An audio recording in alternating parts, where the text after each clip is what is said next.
in Code Switched, there's a narrative in there about a Pakistani Muslim girl who dates this Hindu Indian guy.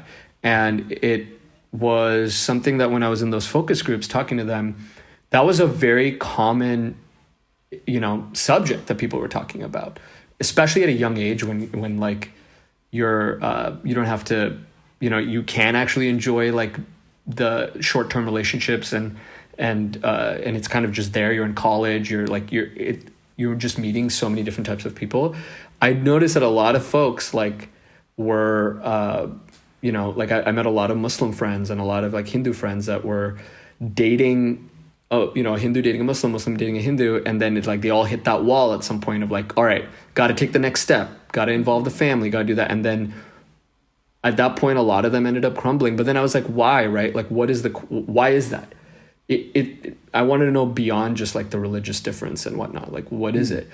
And what I noticed that was interesting to me was less about my parents won't accept it. And it was more about almost judging or assuming what the road would be for that relationship.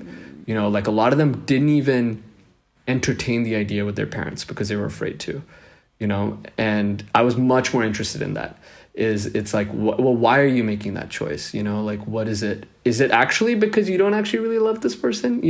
Because it's like, if you really love this person, wouldn't you at least challenge it, right? And so those are these questions I'd asked, and I was more interested in that and less interested in the, we'll disown you if you go with this person and stuff that I think we'd seen before. That's so true. It was, I think in a typical show or movie, we do see that the brick wall, as you call it, is the parents. Yeah. Ultimately, it's always about coming back to the family, and we actually didn't explore that.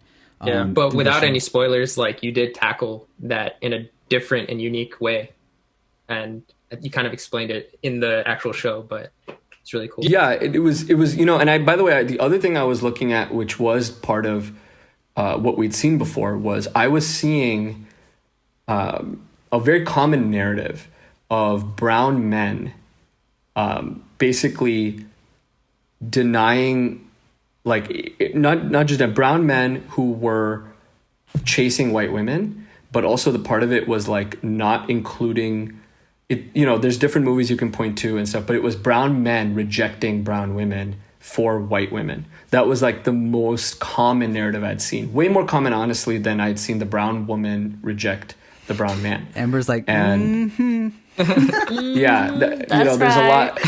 We can name names, we can point stuff out, but I'm like, I looked at that, and part of what I want to do in Code Switch was, I wanted to show spoiler alert, I wanted to show a brown woman reject a brown dude, and not for a white person, but because, she's got other shit to do and this isn't right for her right now, and so. No, that's right. That's the other thing. I was more interested in that. So a little bit of that was reactionary to the time. We've seen more stories since then because we shot the show in 2018. But when I was doing it then, I actually wanted to show like the opposite of that, because we'd seen, I didn't think it would be additive to the space in any way if it was like this brown dude that was like, nah, you're sweet and we can relate over certain things, but I'm gonna go date this white girl. I think that was the thing I was just for funsies. You should have had the brown girl just be like, let me go for a white man now. Yeah, that's just for fun. That's just for exactly just to like, an extra episode. Just that should have been the bonus. This is why you material. don't make the show and he does. Just kidding.